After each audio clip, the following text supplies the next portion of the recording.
something isn't simple, it is liable to be complicated. If it isn't effective, it won't work, and it won't be profitable. Therefore, you won't get anybody to do it. And profit has to exist for both parties. Profit isn't just something that a product provider or an advisor gets. The client has to get some profit from transactions as well. And unless it is unique, it won't stand out.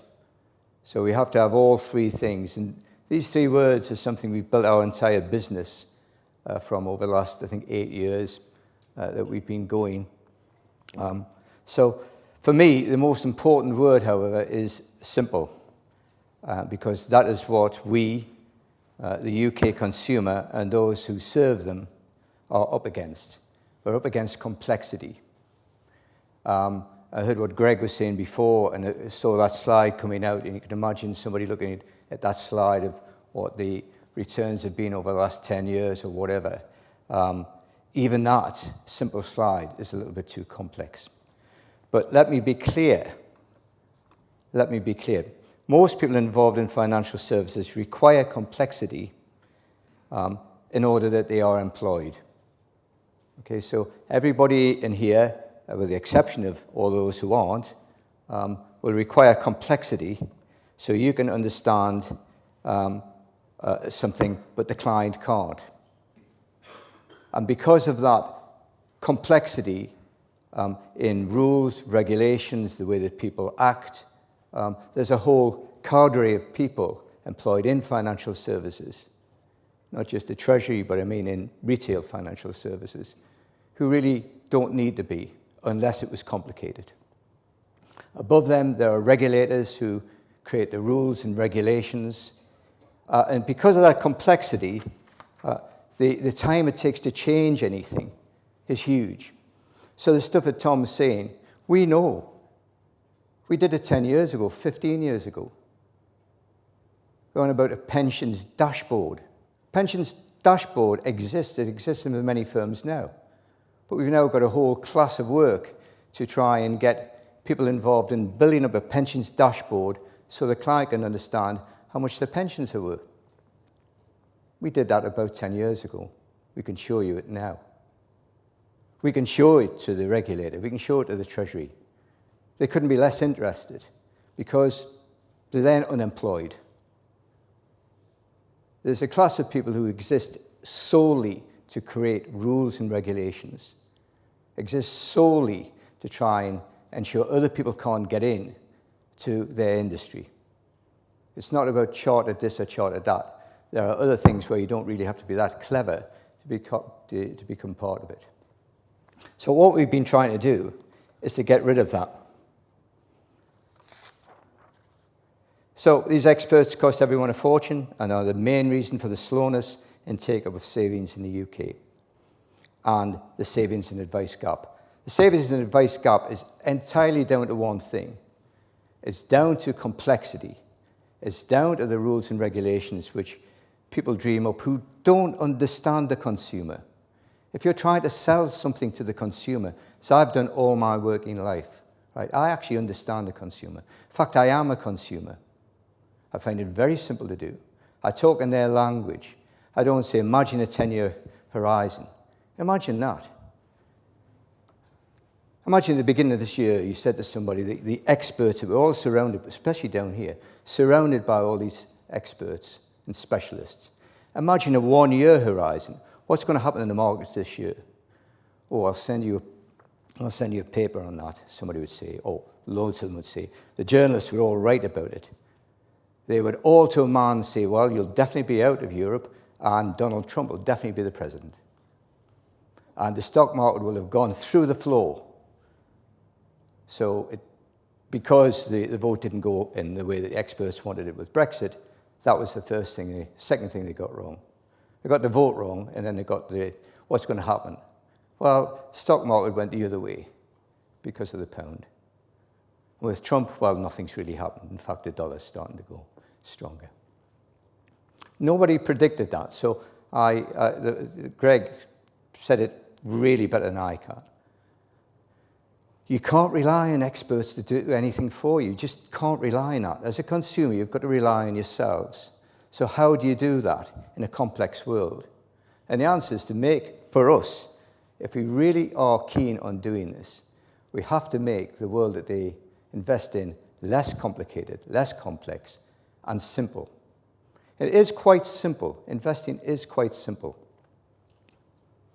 All right? Don't invest in cash. That's quite simple. It's quite simply a way to lose money. If you're going to go on your holidays, in August or something, with that money you'd saved up in your cash ISA, well, hello. It's worth about 13 or 14% less. Not it was worth much in any case, because with interest rates where they are, it's not growing in any case. But I've read a thing in the FT saying this is what you should do about how to save in the cash ISA. Well, the truth is you don't save in those things. They're for rainy day money, for something in less than a year or 2 years. You have to save in asset-backed investments. And you have to get a spread. So that's not to say that any product that comes across and looks simple is simple to produce. That's the work of product providers to make it simple. But I'll give you an example of something that does work, and also an example of somebody who's saying it won't work. Auto-enrollment is working. Auto-enrollment as a concept is the one thing, so one hope on the horizon. Pensions have been a disaster. Right? If you want to look at the real facts, pensions have gone like that for the last 15 years. Most advisors don't put money into a pension. I don't put money into a pension. I can't in any case. I'm past my limits. But I wouldn't in any case because I don't know what's going to happen in 10 years' time. I don't know which mad chancellor is going to get up and change things and tinker and play around. Right? So I wouldn't put my money there. I'd put my money in an ISA. Auto-enrollment's worked because you're in unless you're out. And it's working really, really well. It's worked because of the auto-enrollment side of it. It's also worked because it's 75 basis points, that's 0.75% of a percent. That's the maximum charge, which is more than enough, I can tell you, to make a profit. We make a profit on our auto-enrolled pensions at 75 basis points. A good profit. As long as there's plenty of people in there, we make enough profit to run the show. So the way to simplify things is to look at those two things. We can't force clients to go into ISAs, right? They don't need to. The same graph that shows pensions going down like that shows ISAs going like that.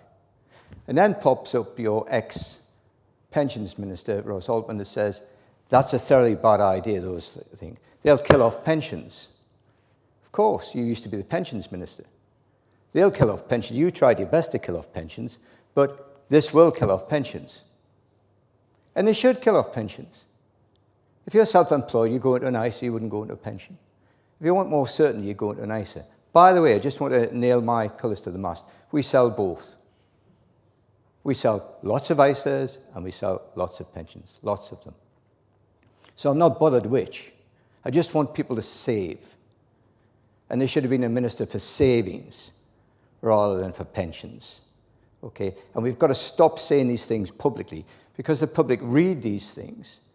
And it's yet another thing to put people off either a LISA or a pension.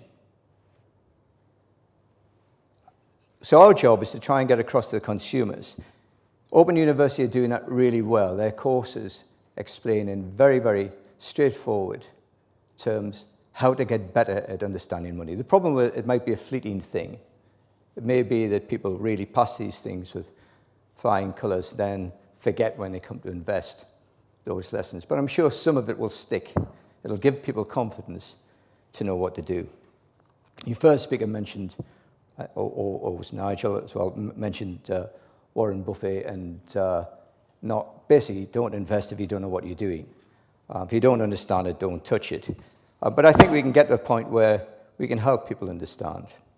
When we talked about complexity before, when we were talking about what happens with prosthetics or whatever to help people make decisions as well, it reminded me of this slide here. That £16.35 that Chris donated actually went into 8 fund management partners went into their funds across 28 different types of assets, not just stocks and shares, currencies, bonds, etc., a huge array, right into 120,000 different holdings.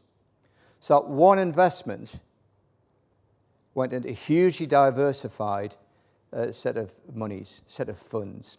When you think of diversification, in one sense, diversification could be, I'll buy some shares, I'll buy British Petroleum, but that might go down because of the price of oil, or I'll buy British Airways, because if the price of oil goes down, the price of airline stocks might go up. That's very, very simple diversification. 120,000 makes it much more complicated, but to the client, it should be as simple as I'm £16.35 behind where I need to be able to retire, right, to be able to pay for Seb's university fees, etc. And the other point we try and get across to people, because it's really difficult working inside this regulatory framework of trying to project things ahead and use percentages. People do not understand that. What people understand right now is what's happening right now. You understood £16.35 because that's the language of now. And the only way to get people to think about the future is to say, if you were to retire today, how much money would you want now? And then do a multiple of that. And keep it very simple. If you're allowed to do it. Once again, if you're allowed to do it. I have 40 years of telling people just to multiply by 20. You draw down 5%, just multiply by 20. Everybody can work it out.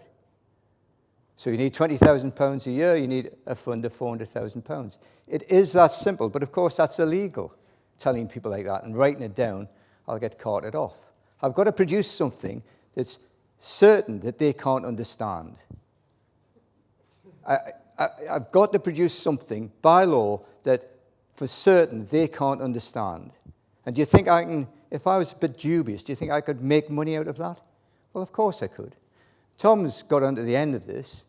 You can see that around about a third or more of people's growth can go in associated fees, not just pension provider fees, but advisor fees and other things. It eats it up. But if people were to write out a check each month for things, then that would sort it out. So there are lots of ways to solve it. I'm not certain that I'll be able to solve it in the next few years, but I'm certain people like the Open University can.